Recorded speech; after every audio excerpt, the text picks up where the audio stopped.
Hi guys, welcome back to the third lesson in the third video in the time speed distance chapter. In this lesson we are discussing certain questions on standard time speed distance situations, and this video will be followed by an assignment which you need to look at and try to solve the questions on the assignment based on what we have discussed in this lesson. Of course, I'm not discussing all the different kind of questions that can happen. I'm discussing the standard questions, and then you can start trying to look at the questions attached so that you have a fair idea of the kind of questions that can be asked of you and practice also. So the next question, or the first question that I want to give you is a question that says that walking at 3/4 of his normal speed,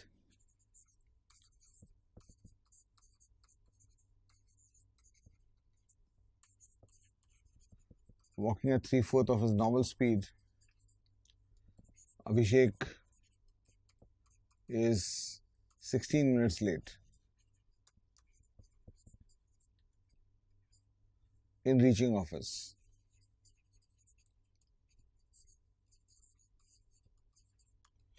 So what is his normal time? You have to find his normal time of reaching office.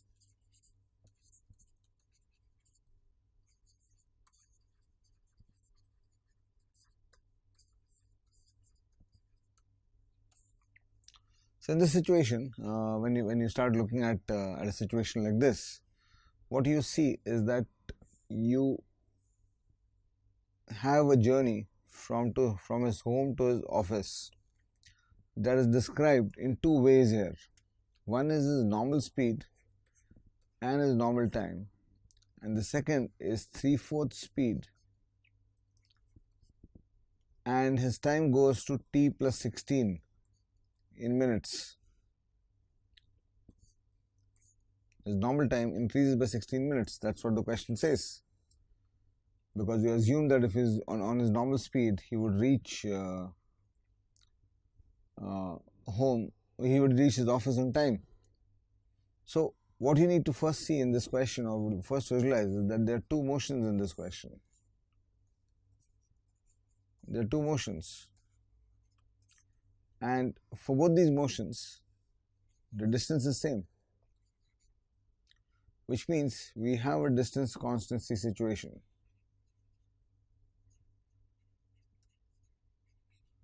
And if distance is constant, speed is inversely proportional to time, as we saw in the previous lesson. And what that allows you to do is that because the speed from s is reducing to 3/4 s, that means the speed is reducing by 1/4. The time from t to t plus 16 would be going up by 1/3. Remember, if x into y is constant, if x goes up by 1/3, y comes down by 1/4. If y comes down by 1/4, x goes up by 1/3. And when you talk about speed inversely proportional to time, it's nothing but the speed into time equals constant scenario. You have constancy between speed and time in this scenario. So time is going up by 1/3, and in this situation you can clearly see that the time is going up by 16 minutes. You can clearly see that the time is going up by 16 minutes. So 1/3 of your normal time is 16 minutes. Therefore, your normal time would be 48 minutes. So this is how you can solve this question, and this is, I think, the fastest way to do this. Although you could also use this logic in this situation, that since distance is constant and when speed goes from s to 3/4s, the ratio of speeds is 4/3, and hence the ratio of times would be 3/4, because s1 by s2 is equal to t2 by t1. So the value of t1 by t2 would be 3 by 4, but t1 is t and t2 is t plus 16.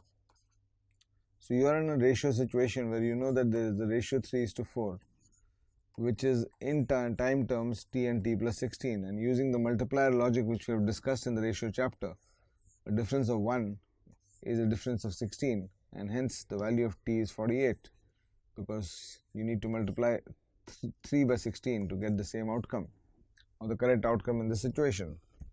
So this is a simple question, a straight question, which distance constancy was used. Let's look at another one. X and y travel the same distance. X and y travel the same distance at speeds of 6 kilometers per hour and 10 kilometers per hour. If x takes 1 hour longer than y, if x takes 1 hour longer than y, then what is the distance being traveled? So in this scenario, again, you should be able to see that, and you have a distance over which x and y both are traveling. X is traveling at 6 kilometers per hour, y is traveling at 10 kilometers per hour, and whatever time y takes, x takes t plus 1 hours. Now there are multiple ways to solve this question. You can think of the difference of time by writing it in this form, that d by 6 minus d by 10 is equal to 1. So you can solve for d. If you solve for d, you will get 10d minus 6d upon 60 is equal to 1.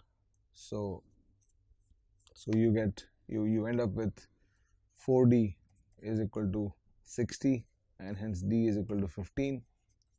So this is one way to solve it.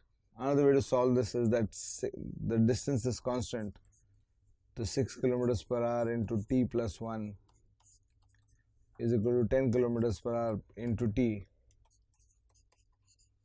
and when you solve this, you'll get 6t plus 6 is equal to 10t. So you'll get 4t is equal to 6, and that gives you t is equal to 1.5 hours. And at 10 kilometers per hour, if you use 1.5 hours, you will get the same distance of 15 kilometers. So these are the two equation based processes in this question. These are two ways of solving this question through equations. But the best way to solve this is not those two. The fastest way to solve this is that one person is traveling at 6 kilometers per hour, the second person is traveling at 10 kilometers per hour, and the first person takes 1 hour extra. So once you have that structure or situation, the first thing you realize in this question again is that there are two motions being described. In both the motions, distance is constant. So the speed ratio of 3:5 will be changed to the time ratio of 5:3. And since the time ratio is 5:3 and the difference between the times is 1 hour, again using the logic of the multiplier we have discussed in the ratio chapter, the difference is 2 and the difference is 1 hour. Therefore, the multiplier is 30 minutes. Hence, if you multiply this by 30 minutes and you multiply this by 30 minutes, in both cases you get 90 and 150. So the original time is 90 seconds. The time for this guy is 90 minutes or 1.5 hours. The time for that guy is 150 minutes or 2.5 hours. And at 6 kilometers per hour, 2.5 hours will give you a distance of 15 kilometers. At 10 kilometers per hour, 1.5 hours will again give you a distance of 15 kilometers. So one more question I'll do before I wind up this lesson for you, and that question is walking at 12 kilometers per hour, Rohit reaches the railway station. Rohit reaches the railway station 10 minutes after the train has gone.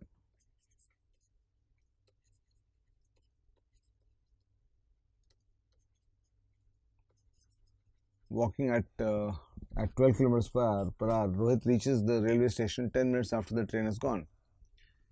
And walking at 15 kilometers per hour, Rohit reaches the railway station 10 minutes before the train has gone.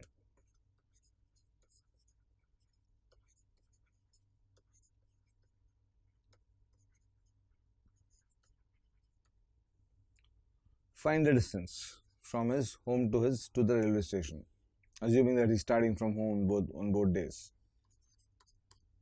So again, if you look at this scenario, what is happening here? That when he's walking at 12 kilometers per hour, and he's supposed to reach in t minutes or t hours. Let's say t minutes. We'll bother about the consistency between minutes and hours later when we come to multiply or divide things, etc. But right now we can think of the fact that if the original time, expected time was t, that is the time he had taken for reaching, he is now actually reaching in t plus 10 minutes. So instead of taking t minutes, he is taking t plus 10. So next day is walking at 15 kilometers per hour. And because he reaches 10 minutes before the train has gone, he is now taking, again, t was the time he would take to reach on time exactly. So now he is reaching 10 minutes before time. So t minus 10 minutes is going to be his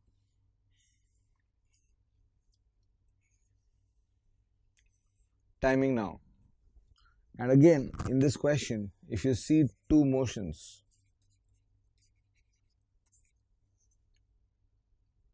one motion is at 12 kilometers per hour and second motion is 15 kilometers per hour. In both these motions, distance is constant because the distance traveled in this scenario and the distance traveled in this scenario is same. And then you can think about it this way, that because speed going from 12 to 15, speed is increasing by one fourth, time would decrease because distance is constant. You know that speed inversely proportional to time has kicked off. So speed is going up by 1/4, so time will come down by 1/5. And this means that when time has come down by 1/5, we also can perceive from t plus 10 and t minus 10 that time has come down by 20 minutes. From here to here, the time is coming down by 20 minutes. So that means 1/5 of this time should be equal to 20 minutes. And if 1/5 of this whole time is 20 minutes, this whole time must be 100 minutes. And since you want to find the distance, which is the distance between this point and that point, since you want to find the distance, and we know that the time is 100 minutes and you know that the speed is 12 kilometers per hour, so 12 into 100 by 60, and now you'll have to take care of the fact that your time is in minutes while your speed is in kilometers per hour. So you'll have to take the consistency of this, and normally it's done by taking the minutes as hours because that's the more convenient thing to do than trying to change this to kilometers per minute, etc. So 12 into 100 by 60 would give you a distance of 20 kilometers that is being traveled. So there's a assignment at the end of this video which I'll want you now to solve, and try to work out a few cases where you'll see these constancies happening. And as you saw, I showed you the previous question, I showed you three ways of solving it, right? This question also had another, you could solve this through equations also, and that would be used, that would be got by t by 12 minus d by 12 minus d by 15 is equal to 20 minutes, or 20 by 60. So if you solve for d this way also, you'll get the same answer. And the logic of this is that at 12 kilometers per hour, the train will the man will take d by 12 hours, or the man will take the man will take d by 12 hours to reach, and at 15 kilometers per hour, the man will take d by 15 hours, and the difference between the time taken between these two is 20 minutes, or 20 by 60 hours. So if you equate this, you'll again get the value of d, but the distance constancy process was much better than this, because in that case you can actually do it mentally without writing. So and speed is going to be an important issue for you when you solve your aptitude paper, and hence better methods, faster speed, more qualification, and more dominance of your competition, which is what you're aiming for. So we'll come back to you in the next lesson. The next topic to be covered in this course in this chapter is the topic of relative speed. We'll have a detailed discussion of that and move on to questions on that. For the time being, I'm taking a leave. Bye-bye.